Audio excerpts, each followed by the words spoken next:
¿Qué tal amigos, amigas? ¿Cómo están? Bienvenidos, bienvenidas a una nueva edición de Mesa Política, esta producción que realizamos en conjunto, otra mirada conjuntamente con Nuestra América TV. Como siempre, analizando los temas que están en esta jornada, tanto a nivel de país como lo que viene sucediendo también en el ámbito internacional. Y esta semana nuevamente repasamos lo que está ocurriendo en Perú, lo que está ocurriendo en nuestro país, a propósito de una serie de movilizaciones que se vienen dando en diversas regiones y a nivel también de diversas organizaciones gremiales. Para hablar sobre el tema estamos con Carlos Mejía, él es especialista en estos temas de organización laboral y con él vamos a hablar también para hacer un análisis de qué tanto impacto tienen estos movimientos, estas organizaciones sociales actualmente en una crisis política como la que venimos viviendo en el país. Carlos, ¿qué tal? ¿Cómo estás? Bienvenido a Mesa Política. Bien, analicemos un poco cómo se están desarrollando estas movilizaciones, porque no solamente son movilizaciones de carácter laboral, continúa la protesta de los trabajadores del sector salud, el de los docentes universitarios, sino que también hay una serie de movimientos. Lo más reciente es lo que ha ocurrido en Ayacucho, estas protestas contra la actividad minera, lo que está sucediendo en Las Bambas, que nuevamente están las actividades paralizadas. Eh, ¿Qué tanto impacto tienen estos movimientos y qué significado están teniendo con respecto a lo que significa también la organización de los gremios? Sí, eh, mira, lo que ocurre podemos mirarlo desde varias entradas. Desde el punto de vista laboral, estrictamente laboral, lo que tenemos es el resultado de una situación económica que se ha venido complicando desde el 2022 y este año también. Como tú sabes bien, tenemos una inflación el 2023, el 2022 con por encima de 8%, el año anterior con 6% y es probable que este año también terminemos con 6%, poco más, poco menos. Contrasta con los años prepandemia, en donde la inflación difícilmente superaba los 3 puntos. Esto significa una pérdida de poder adquisitivo en muchos centros de trabajo y también la pérdida de empleo. Hay muchas empresas, porque ahora este año ya tenemos claramente una recesión, hay muchas empresas que están reduciendo personal, ¿no? Eh, y otras que simplemente han cerrado. Entonces, si uno mira los indicadores del Ministerio de Trabajo, ve que el número de empleo formal también está cayendo. Eso significa que hay más personas que están en la informalidad laboral. Es por el lado del conflicto estrictamente laboral, ¿no? Junto con eso, claro, hay otros conflictos que tienen que ver con desigualdades y tensiones que también son de larga data, ¿no? Especialmente entre grandes empresas mineras y comunidades, localidades rurales y comunidades campesinas, ¿no? Eh, Esto también se está nuevamente reactivando, precisamente porque después de la pandemia y de los primeros años, hay un lento proceso de reactivación de la actividad minera en el país, ¿no? Ahora bien, estos dos flujos de conflictividad, ¿no? Se superponen al conflicto político que teníamos desde hace varios años y además, claro, que se agrava con el gobierno de Dina Boluarte. Eh, en todo caso, lo que queda claro es que esta idea que tenían algunos sectores políticos y mediáticos hace varios años atrás, en donde la economía iba por un carril y la política iba por otro carril, eso ya acabó, eso ya pasó, no es posible. Cada vez más estamos viendo cómo confluyen los conflictos políticos, la disputa política, con sus efectos en la economía y en los conflictos laborales, en los conflictos medioambientales y sociales. Ahora, resulta interesante esto que menciona porque precisamente en la CADE, que ha culminado recientemente, se ha hablado de este tema y se ha reconocido, corríjame si me equivoco, no sé si es la primera vez, que los empresarios entienden que no se puede hablar de las cuerdas separadas, que no está funcionando esa teoría, que lo económico definitivamente sí tiene que ir de la mano con lo político y parece que recién se han dado cuenta de que esta crisis política, esta crisis social impacta en la materia económica. Es así, hay finalmente un reconocimiento por parte de las élites que hay que atender la cuestión social, la cuestión política, o estamos hablando simplemente de un discurso de conclusión de un evento académico.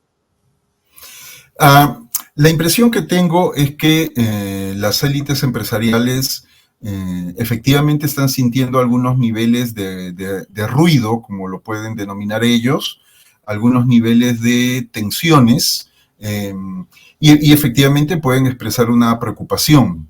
Me parece en todo caso que esta preocupación se da más en una enclave de reclamo de mayor autoridad frente al gobierno. Entonces, el discurso empresarial, como hemos visto desde en varios momentos claves de los conflictos sociales, es un llamado a que el gobierno restablezca el principio de autoridad, que restablezca el orden y la tranquilidad. Eh, no me sorprendería a mí entonces que desde ese lado hayan voceros de los empresarios que cuando ven que esta situación debe de responderse de manera articulada, no estén pensando precisamente en atender los reclamos de la ciudadanía o de los trabajadores, sino en exigir una respuesta autoritaria más clara y más firme. Eso lo podemos sustentar si nosotros vemos los actuales conflictos laborales que se están desarrollando. Por ejemplo, en la empresa Ramsa, en la empresa Artesco, que ya tiene una huelga de más de 30 días. En el grupo AGE, que es la que elabora Cola Real, también hay una huelga. En Telefónicos también tiene problemas con su empleador. La compañía minera de agregados calcáreos también tiene problemas. En todos estos casos del sector privado lo que tenemos es reclamos porque en algunos casos la negociación colectiva se dilata, los empresarios no quieren resolver los convenios colectivos, no quieren precisamente dar incrementos salariales. Son también reclamos precisamente por incrementos salariales, por aumentos que vayan por encima de la inflación para recuperar la capacidad adquisitiva de los salarios de los trabajadores y también porque hay amenazas de ceses colectivos. En el caso de Artesco, precisamente, la empresa tiene la intención de despedir a más de 200 trabajadores, ¿no? En el sector, bueno, se viene también una huelga de los choferes del metropolitano de Lima, también por condiciones de trabajo e incremento de remuneraciones, en un sector en donde los choferes trabajan jornadas bastante intensas y extensas de trabajo. En el sector público tenemos el conflicto con el SUTEP. El día 23 de noviembre se ha realizado un paro nacional del SUTEP eh, frente a un silencio del Ministerio de Educación y del Estado en general, del gobierno, por los reclamos que los profesores del sector público están haciendo. El sector salud también va a ingresar a una paralización. En todos estos casos, el común denominador es la situación económica, ¿no? Y lamentablemente, ni desde el Estado, ni desde el sector privado hay una real toma de conciencia de cómo atender estos reclamos. El Ministerio de Trabajo acaba de anunciar que el incremento del salario mínimo recién se va a empezar a discutir el 2024, tal vez el primer trimestre, tal vez el segundo trimestre, cuando hace ya bastante tiempo que el salario mínimo debió de haber sido incrementado. Ahora, en este panorama, cómo encajan declaraciones como las del presidente del Banco Central de Reserva, que señalaba que, por ejemplo, que hay familias que para salir de la pobreza solamente les faltan 11 soles, ¿no? Y es un discurso lacerante, es un discurso ofensivo para quienes día a día están tratando de sobrevivir realmente. ¿Cómo impacta ese tipo de declaraciones en este tipo de movimientos que están habiendo a nivel de los sindicatos, a nivel de las organizaciones? ¿Cómo cala esto y abona de alguna manera a seguir acentuando la crisis social y política? Como podrás imaginar, efectivamente, este tipo de declaraciones completamente carentes de toda empatía, lo único que hacen es provocar mayor eh, desazón y mayor encono en los sectores que ya están bastante golpeados por una situación económica difícil, ¿cierto? Más allá de eso, este tipo de expresiones nos hace ser conscientes de la brecha enorme que existe entre las élites del Estado, que son las encargadas de diseñar las políticas públicas, y lo que los ciudadanos de a pie, los ciudadanos y los trabajadores y las trabajadoras viven día a día, ¿cierto? Entonces, ya hemos tenido décadas atrás, ¿no es cierto?, élites tecnocráticas que diseñaban políticas completamente al margen de el sentir y el pensar de los sectores populares. Ahora tenemos otras élites que también demuestran la misma indiferencia, el mismo desconocimiento, la misma desconexión con lo que padecen, viven, sienten los sectores laborales, las comunidades campesinas y las muy golpeadas clases medias. Ahora, históricamente el movimiento sindical, el movimiento gremial ha sido protagonista muchas veces de varios cambios, de varios movimientos, ¿no? En la historia del país. No es un secreto que en los últimos 30 años el sector sindical ha sido fuertemente golpeado por las políticas neoliberales, por el autoritarismo que existe desde los sectores empresariales cuando se habla del tema de sindicalización. ¿Cómo se puede analizar actualmente la situación de los movimientos sindicales, de las organizaciones gremiales en el país, teniendo en cuenta lo que acaba de mencionar hace un rato, ¿no? Por ejemplo, 5 movimientos de protesta que hay en este momento, a esto le sumamos el de docentes universitarios, el de la maternidad de Lima, que ha empezado una huelga también esta semana, etcétera, etcétera. ¿Qué tanto protagonismo puede tener ahora esta organización para generar algún tipo de movimiento, generar algún tipo de cambio? Insisto, analizando y viendo la crisis social y política que estamos teniendo. Sí, es una muy buena pregunta. Efectivamente, en el Perú el movimiento sindical es pequeño. La tasa de afiliación sindical está entre 5 y 6%. En el sector público es un poco más grande, está cerca del 12%, y en el sector privado está entre 3 y 4%. Es una de las tasas de afiliación sindical más bajas de la región, ¿no?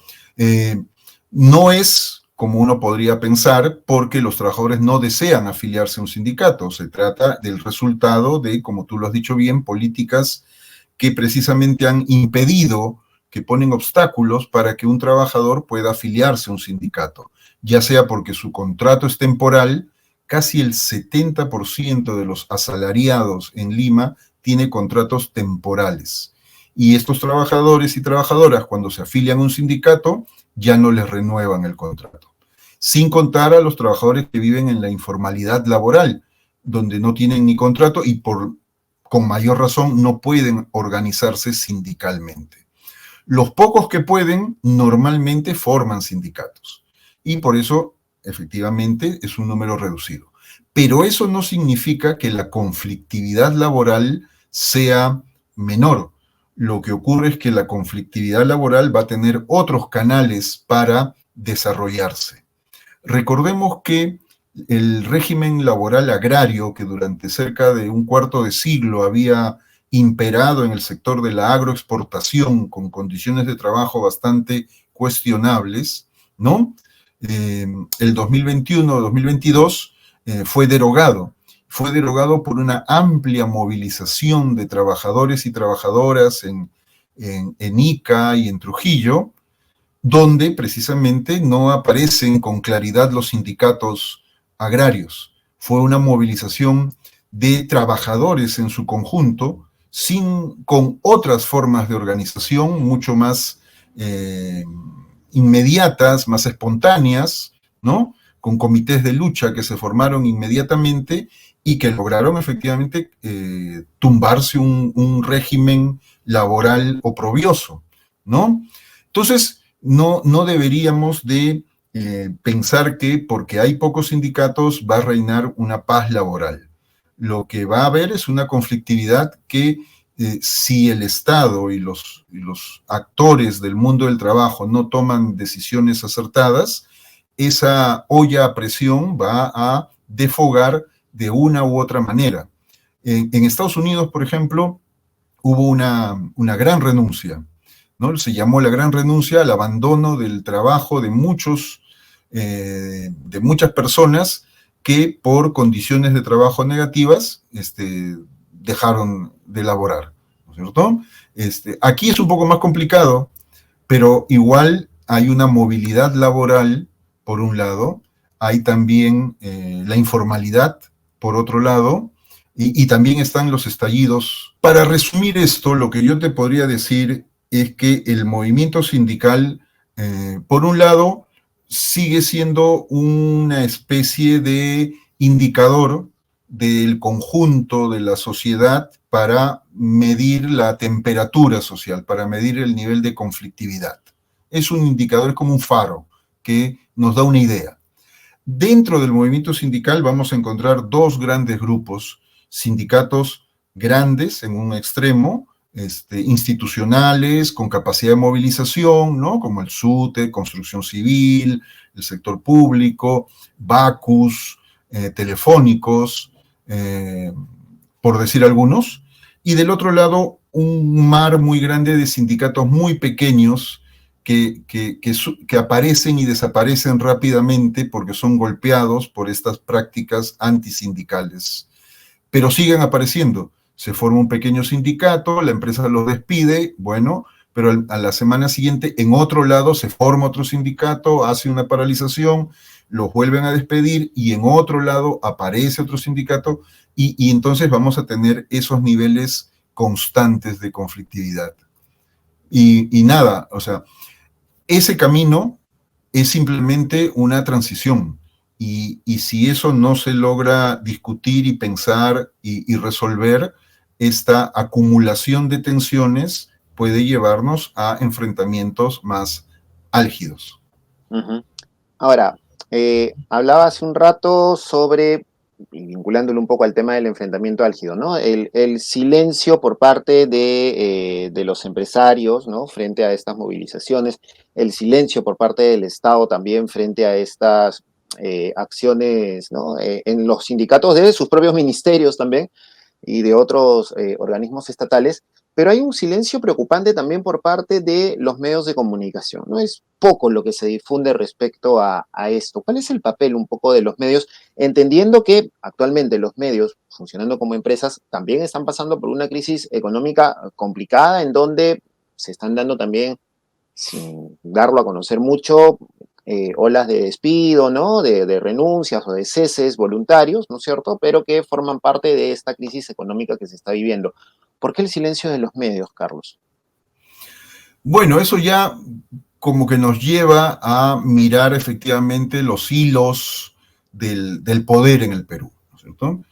Lo que tenemos aquí, como tú bien lo sabes, lo hemos conversado, es una amplia alianza de derechas que va desde los sectores empresariales, pasa por grupos conservadores de distintas denominaciones religiosas y llega hasta sectores de ultraderecha con discursos neofascistas. Y en esa amplia alianza están también, evidentemente, las Fuerzas Armadas, las fuerzas policiales y los medios de comunicación, ¿no? Los grandes medios de comunicación. Y es efectivamente una de las alianzas de la derecha más grandes que tenemos en nuestro país probablemente desde los años 90. Desde los años 90, la derecha política, ideológica, no había estado tan cohesionada para enfrentar precisamente, para garantizar su continuidad en las instancias de poder. Y entonces, claro, efectivamente los medios de comunicación, los empresarios de los grandes medios de comunicación han optado por invisibilizar toda protesta. Lo hemos visto con las protestas políticas, lo hemos visto con la situación de represión que ha realizado este gobierno, y lo vemos cotidianamente con cada una de las manifestaciones de conflicto laboral. O sea, solamente esta idea, ¿no es cierto? La empresa Artesco, que pertenece a un grupo transnacional, donde trabajan casi varias centenas de familias, tiene un mes de huelga, hay un mes de paralización, y si uno mira la información, no hay casi nada de información en los grandes medios de prensa sobre esta noticia. El Metropolitano se va a ir a una huelga, y seguramente no nos vamos a enterar hasta que ya tengamos este conflicto completamente abierto. Nosotros también conversamos mucho con la Asociación Nacional de Periodistas, y cotidianamente, como tú lo has señalado, nos llegan los informes acerca de periodistas que fuera de Lima y en Lima también son hostilizados, maltratados, silenciados por las empresas en las que laboran, cuando quieren efectivamente desarrollar su labor con total libertad e independencia. Es una situación complicada porque el proceso que está de fondo se va constituyendo un sentido común autoritario y un sentido común represivo, ¿no? Una especie de silencio obligado de todo disenso en este contexto que vivimos, y así la democracia, los pocos espacios democráticos van siendo limitados. Finalmente, estamos observando lo que ocurre de alguna forma en Lima. No visualizamos todavía lo que está ocurriendo en regiones, excepto por ahí las movilizaciones que ha habido en Huanta, ¿no? Lo que está ocurriendo también en Las Bambas, que lo hemos mencionado al comienzo. Y nuevamente este fenómeno, ¿no? Hasta que no se produzca alguna situación violenta, no se conoce en Lima lo que está ocurriendo ahí. Tenemos una mirada de lo que está pasando en regiones a propósito de estos movimientos sociales, estos movimientos gremiales. Lo primero es que, claro, las regiones, cuando decimos las regiones, también tenemos que tener cuidado porque el Perú efectivamente es un país bastante diverso. Y entonces, digamos que el norte tiene una dinámica, el centro otra, oriente, el sur, y dentro de cada macro región, a su vez, hay distintas dinámicas y ciclos, ¿no? Pero en general, eso por un lado. Lo segundo sería que fuera del centro, fuera de Lima, ¿no?, los niveles de informalidad son mayores, y eso supone, por un lado, precariedad laboral, efectivamente, pero por otro lado supone que las personas que trabajan tratan de distintas maneras de sobrevivir. Con mucha imaginación, con mucha creatividad, tratan de enfrentar la inflación y la recesión, ¿no? Entonces, efectivamente, el momento en que llegue el impacto económico siempre tiene un desfase entre Lima y las distintas regiones. Lo que nosotros podemos decir ahora es que el ciclo de protestas político probablemente se va a reactivar en los siguientes meses, y junto con este ciclo de protestas políticas pueden empatar con las protestas sociolaborales, ¿no? Al final de cuentas, y con esto termino, el tema es que podemos tener un escenario de mucha conflictividad, ¿no? Pero eso no debe de alegrar absolutamente a nadie, es un dato de la realidad. El problema está en que si esa conflictividad y esas tensiones no tienen canales de, por los cuales puedan resolverse o no tienen una direccionalidad, no tienen un objetivo y no tienen un liderazgo que los conduzca dentro del marco democrático, eso puede terminar efectivamente en violencia desatada y represión indiscriminada.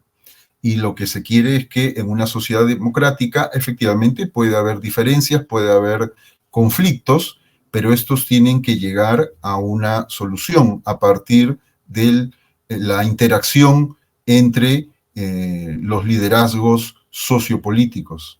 Correcto. Entonces habrá que seguir analizando, seguir evaluando y viendo cómo va evolucionando estos movimientos, estos conflictos que se están dando en diversos lugares y ver cómo de alguna forma también desemboca en lo que estamos viviendo actualmente desde esta crisis política. Carlos Mejía, como siempre, muchas gracias por estar con nosotros aquí en Mesa Política. Muchas gracias por la cordial invitación. Hasta otra oportunidad. Muy bien, muchísimas gracias. Y ya saben, amigos, que pueden encontrar estas y otras entrevistas, como siempre, a través de las páginas web y las redes sociales de Otra Mirada y Nuestra América TV. Conmigo será hasta una próxima oportunidad.